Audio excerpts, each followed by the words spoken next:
السلام عليكم ورحمة الله تعالى وبركاته. أهلا بك يا عزيزي المشاهد في هذا الفيديو، أهلا بك في قناة تيلوج إكس. معكم محمد، يوتيوبر وصانع محتوى في مجال الجيمنج، أيضا صاحب قناة تيلوج إكس على يوتيوب. احتمال كبير أنك أول مرة تطيح في قناتي وأول مرة تشوف هذا الوجه في اليوتيوب في حياتك. بكل بساطة قناة تيلوج إكس تقدم كل ما هو علاقة بالألعاب، أخبار، مراجعات، تجارب عشوائية، تختيمات، ومن أكثر الأشياء اللي أنا مركز عليها حاليا هي تجارب الألعاب، خاصة لما نجرب لعبة مش معروفة لكنها تقدم متعة بنفس متعة ألعاب مشهورة. ادخل القناة تشوف المقاطع اللي قاعد ننزل فيها، فاحتمال انك تستمتع بالمحتوى اللي رانا نقدمه فيه. اي واحد كان يتابعني من فترة معينة، شكرا على الدعم تاعك يا صديقي. ان شاء الله مع الوقت اني نقدم محتوى بجودة خارقة وايضا تخليك تستمتع بالمقاطع تاعي. بالنسبة لهذا الفيديو، هذا الفيديو يعتبر احتفالية بسيطة على 5000 مشترك، لانه بصراحة بجماعة الخير ممكن انه انت تشوفه رقم جدا بسيط، لكني انا نشوفه رقم جدا خرافي. السبب بكل بساطة لأني حرفيا بدأت من الصفر، ما كان عندي ولا شيء، لا حاسوب زي الناس،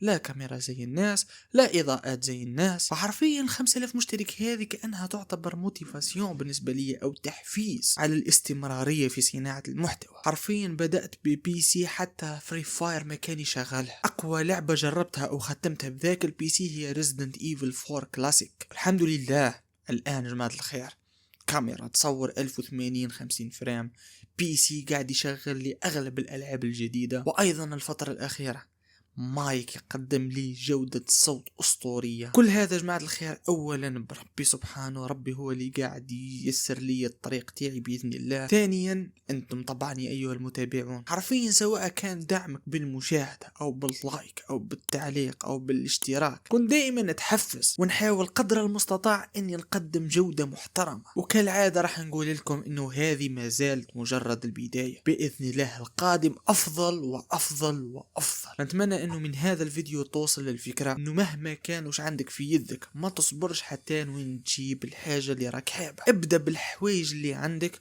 بعدها طور بالعقل، لانك اذا ما بديتش درك مش حتبدا خلاص وراح يبدا يروح لك الشغف بالعقل.